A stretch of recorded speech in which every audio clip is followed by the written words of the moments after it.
En este cañón estamos acostumbrados a ver montañas muy pendientes. Tenemos montañas de 70 grados, pero ha sido un territorio con un bosque seco tropical que está en vía de extinción en el planeta. Un territorio en el que nosotros nos hemos acostumbrado a transitar por esas montañas, pero que precisamente por ser tan encañonado lo vieron como la mejor posibilidad para hacer un proyecto hidroeléctrico de grandes magnitudes. Y se olvidaron que los cañones, y sobre todo el nuestro que está entre la cordillera occidental y la cordillera central, las cordilleras están en formación, son montañas muy nuevas y que tienen unas fallas geológicas muy importantes.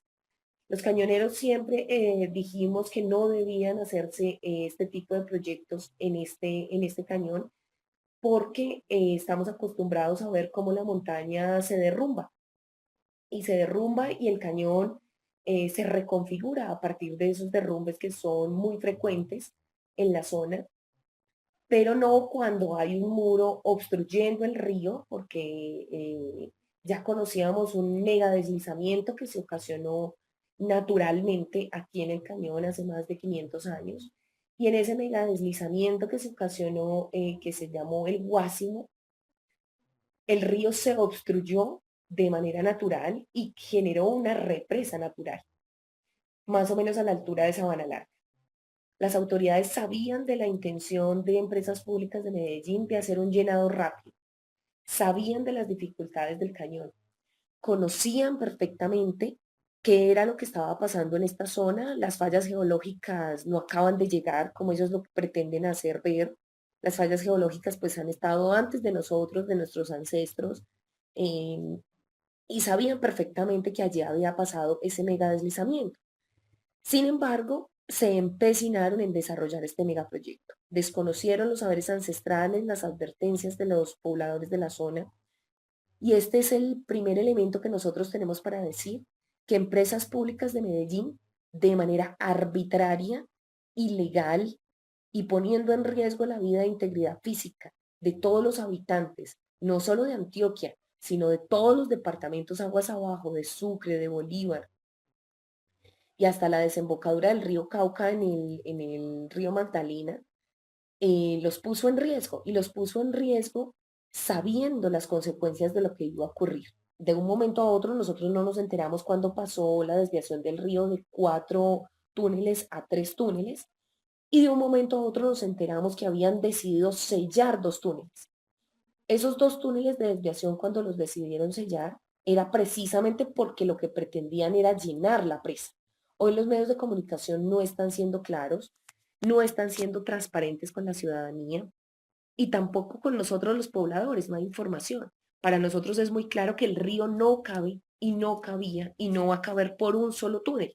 Y ellos decidieron sellar con cemento, no fue un asunto natural, no fue un asunto que la naturaleza quiso que esta tragedia sucediera, fue precisamente EPM el que quiso que esta tragedia sucediera, que se echó la bendición, como han dicho algunos, y rogó para que no pasara. Pero sí pasó. El ESMAD nos los mandó Sergio Fajardo en la gobernación, porque todo esto empezó con Álvaro Uribe Vélez. El proyecto empezó con Álvaro Uribe Vélez. Llegaron al sitio, a la zona boscosa, nos rodearon como si fuéramos criminales, como si la gente fuera criminal, nos rodearon el ejército, nos rodeó la policía y eran cientos de hombres rodeándonos a la población humilde. Y ese fue un desalojo programado por la administración de Sergio Fajardo. Entonces, para nosotros es indignante que ahora se venga a presentar como el adalid del tema social, del tema del respeto por los derechos humanos o incluso de los temas ambientales, cuando siempre supo que Hidroituango era un mega desastre ambiental y un mega desastre social. Y además de eso, nosotros sentados con él, porque siempre nos dijo que era indiscutible, que teníamos que conversar de otra cosa, pero que Hidroituango era indiscutible, le dijimos que además de todo este desastre social de los desalojos forzosos, pues allí habían fosas comunes. Se supo por la prensa con el primer campamento que se llamó en el campamento Cuní, encontraron una fosa común con 10 cuerpos en el año 2011. Nada de eso importó. Protestamos en el año 2013 cuando nos desviaron el río. Esas protestas fueron muy fuertes y justo en ese año nos asesinan a 2 integrantes del movimiento Ríos Vivos. Ya le habíamos dicho al gobierno que teníamos un riesgo grandísimo para el momento del llenado, porque necesitábamos protección, porque vamos a seguir protestando, porque no estamos de acuerdo con Hidroituango. Nosotros estuvimos hace muy poco en la CIDH, los comisionados de la Comisión Interamericana de Derechos Humanos, a raíz también de lo que ocurrió el escándalo por el apoyo que tuvimos del Parlamento Europeo cuando señala precisamente que aquí hay muchos problemas sociales, ambientales y además en el tema de víctimas. Y en ese sentido, sabían que nosotros después de esa carta del Parlamento Europeo íbamos a ir a la CIDH. Ellos adelantan el llenado del embalse y los comisionados sí dicen el cronograma de la obra tiene que armonizarse con la búsqueda de las personas desaparecidas, porque ni siquiera se sabe el universo de las víctimas. Sabemos que hay cerca de 700 denuncias, pero sabemos que hay un subregistro grandísimo. Ya le habían dicho a la ANLA que querían llenar el embalse sin retirar la capa vegetal de las 4.500 hectáreas que están inundando, que se están terminando de inundar en este momento, de represar. Y cuando ellos le dicen a la ANLA que no van a retirar la capa vegetal, pues nosotros como ambientalistas teníamos que decirles que si inundan una mega represa como estas, con toda la capa vegetal, con el dolor que nos merece el bosque seco tropical, las ranas venenosas, las serpientes, las guacamayas, los grandes felinos que todavía habitan en nuestro territorio, que lo pudimos demostrar con fototrampeo el año pasado, ver esos grandes felinos, no saber qué está pasando con ellos hoy, el dolor que nos significa el oso perezoso de 3 dedos que está en vía de extinción, el ver huir a todas las especies, que nadie nos ayude a rescatarlas, que nadie nos ayude a que no las mate, el ver todo este desastre social y ambiental que ellos saben desde el principio que era una de las zonas más conservadas en este tipo de bosque, pero no les importó. No les importó absolutamente nada, porque para ellos no les importa la vida, lo único que les importa es hacer dinero. Entonces, los aspectos ambientales son muy importantes, porque precisamente por este tipo de bosque, por la biodiversidad que tiene, fue que no le dieron, y para nosotros contradictorio, no le dieron la licencia ambiental a Cañafisto, que es un proyecto aguas arriba de este, porque siempre quisieron hacer una serie de proyectos en cascada. Y nosotros sabemos que ellos tenían muchas dificultades en términos ambientales, querían inundar entonces el bosque, pero eso tiene unos riesgos grandísimos en términos de la descomposición de la materia orgánica, que hoy ya está ocurriendo. Hoy ya inició a descomponerse la materia orgánica. Entonces la ANLA lo que hizo fue aprobarle todo el tiempo todas las modificaciones que quiso Hidroituango. No querían primero retirar la capa vegetal. Nosotros pedimos una audiencia pública ambiental de seguimiento hace más de un año, nunca nos respondieron, hasta hoy la audiencia no se ha hecho, no hemos tenido derecho a la participación ambiental en ese sentido, pero sí logramos una audiencia pública ambiental por la 23ª modificación, que era esa de la cual les estoy hablando. Precisamente el hecho de que no querían retirar la capa vegetal. Como la audiencia hizo que se suspendieran los términos, es decir, ellos tuvieron un retraso en la obra. Tuvieron un retraso en la obra por este aspecto social, por el ejercicio de nuestro derecho, pero ya lo habían tenido antes por una denuncia ambiental que nosotros realizamos porque ellos, al construir la vía entre Puerto Valdivia y la zona de presa, empezaron a arrojar material de excavación al río, acabaron con los peces, acabaron con las playas, y nadie decía nada. Nosotros tuvimos que hacer un paro, bloqueamos toda la obra y le dijimos a la ANLA, se viene para acá ya y mire el desastre que están cometiendo esa gente porque nadie nos creía a nosotros. Entonces mírenlo ustedes y eso ocasionó que suspendieran parte de la obra en el año 2015, principios del 2016, por 8 meses. Entonces ya tenían ese retraso y se les sumaba este con la audiencia pública, que hubo muchas dificultades y la programaron para el 25 de enero de este año en Santa Fe de Antioquia.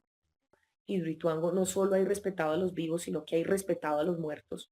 Y eso es gravísimo para una sociedad. Nosotros sabemos que no hay posibilidad de futuro sin el derecho a la verdad y que las familias tienen todo el derecho a buscar a sus seres queridos, incluso debajo del agua. Es lo que estamos diciendo hoy, que nos inundaron el territorio de manera arbitraria y que inundaron esas fosas comunes que nosotros sabíamos dónde están. Sabíamos porque ahora estamos perdidos, porque ese no es nuestro cañón. El río bajaba a grandes velocidades, ese no es el nuestro, así estancado. No suena de la misma manera, nos duele saber cómo está sonando ahora, cómo huele, todo es un caos, un desastre. Y sabíamos dónde estaba, teníamos sitios identificados en donde habían cuerpos, pero necesitábamos protección porque nos han asesinado 4 integrantes del movimiento, porque tenemos más de 50 amenazas, porque tenemos 26 procesos judiciales, porque hemos recibido atentados con granadas en contra de los integrantes del movimiento, porque el alcalde de aquí de Valdivia, donde estamos, le disparó a una vivienda de un integrante del movimiento sencillamente porque nos oponemos al desarrollo, porque lo que creen que es desarrollo para nosotros no lo es. Entonces, con todo eso nosotros decíamos, ya sabían que iba a haber otra modificación. EPM se los había dicho. No querían talar todo el bosque porque eso significa mucho dinero y les iba a retrasar la obra. La audiencia les retrasó la obra y el retiro de la capa vegetal les retrasaba la obra. Lo que hicieron fue empezar a talar lo que pudieron, lo que alcanzaban a tirarlo al río, todos esas los troncos cayeron al río, no los recogieron, en el mejor de los casos los enterraron y pues creemos que eso es parte de lo que ocasionó que ellos aceleraran la fecha que tenían para la inundación. Pero además un aspecto muy importante y es que la ANLA es responsable de toda esta tragedia, porque ellos le dijeron vamos a modificar porque necesitamos hacer un llenado rápido, porque hemos perdido mucho tiempo con esa audiencia y con esa gente de Ríos Vivos y por favor no les dé más audiencias. Entonces nos negaron incluso el derecho a la participación. Para nosotros hoy la ANLA le ha hecho caso a EPM. Aquí hay una dictadura de EPM. EPM es la que decide qué se come, cuándo se come, a qué hora se acuesta la gente, cuáles son los censados, quiénes son los no censados. Decide todo, todo, absolutamente todo del territorio. Y nosotros lo que le hemos dicho es no, no más. O sea, nosotros estamos cansados de que PM mande a los alcaldes como si fueran sus títeres, mande a los gobernadores como si fueran sus títeres. Y aquí en Valdivia, pues lo que nosotros decíamos es que si empezaron el llenado de una represa que no habían terminado, es porque nos querían matar. Nos dio mucha indignación que los medios siguieran diciendo que es un asunto de la naturaleza. Ahora viene a tener la culpa la naturaleza. ¿Cuál la naturaleza? Que el río creció, que aumentó su nivel. Pues claro, siempre hemos visto que por esta época llueve. Eso lo sabemos todos. Eso no es que se acaba de inventar la naturaleza y no. Entonces es una falla geológica, es un derrumbe, es que llovió. Mentiras, son puras mentiras. Lo que ellos hicieron fue un intento de asesinato de las comunidades aguas abajo, un asesinato en la naturaleza y una destrucción gravísima. Para nosotros fue aterrador saber, no empezaron la inundación y nadie se dio cuenta. Entonces, lo que ocurrió fue que dijimos que iba a haber una avalancha y efectivamente la hubo. Cuando la hay, todo mundo cae en silencio. Todo mundo sí queda, pero ¿cómo así? Si EPM eran los expertos. Empezó una campaña de lo que había que salvar era la obra. Para nosotros es una cachetada como víctimas.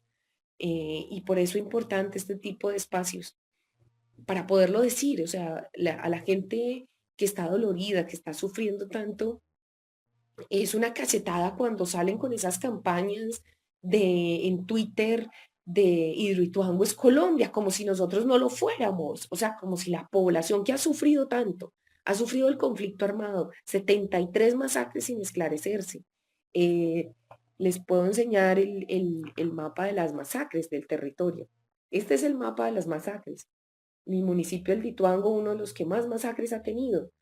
Valdivia, en donde estamos, también uno de los municipios que más masacres ha tenido. Nada de eso se ha esclarecido. Nada de eso nos han dicho qué fue lo que pasó, por qué nos han hecho todo esto. Y ellos se benefician del conflicto armado, se benefician de lo que está sucediendo. Y Y para nosotros es muy doloroso que hemos sufrido tanto, que nos han pasado tantas cosas, que nos han llevado a la cárcel por decir lo que estamos viviendo, y que la ciudadanía dice que hay que salvar es la obra. Y entonces nosotros, ¿qué? O sea, ¿cómo así que héroes de Hidroituango? Y nosotros, los sobrevivientes de Hidroituango, ¿qué? Es muy doloroso, y por eso hacer este espacio, generar esta transmisión en vivo para decirles que realmente hay muy poca solidaridad, nos sentimos muy solos, y sentimos que la dirigencia antioqueña, que estos paisas que destruyen todo no tienen nada que ver con nosotros, que somos antioqueños de bien, que no le queremos hacer daño a nadie, y que lo único que queremos es que dejen el río libre y ya, que lo dejen libre y que dejen a la gente quieta, y que no más, y que no se metan más con nosotros, que ya ha habido suficiente. ¿Y por qué dejar el río libre? Porque si no, el riesgo no va a desaparecer. Así de sencillo. No hay manera de que desaparezca el riesgo, y la gente lo dice de manera muy sencilla y muy clara. Si un muro, por más que lo refuerce, no tiene columnas a los lados, en este caso las columnas son las montañas, o esas columnas han fallado, pues el muro falla, no tiene manera de sostenerse. Y nos han vendido la película, la mentira de que todos tenemos que prácticamente arrodillarnos, rezar para que el muro llegue a la cuota 410, y que hoy va en la cuota 408 punto no sé qué, y todo el mundo rezando para que el agua salga por el vertedero. Pero es que ese muro no tiene columnas a los lados. Hirieron la montaña, le hicieron unos túneles gigantescos, la tienen hueca. Eso es una cadena montañosa, la montaña se está derrumbando, todo el cañón se está derrumbando, se está sedimentando. Entonces, no nos pueden venir a decir ahora esa mentira. Para nosotros, cada que aumenta el muro, aumenta el nivel de riesgo acá aguas abajo. No es cierto que la gente se va a sentir ahora más segura.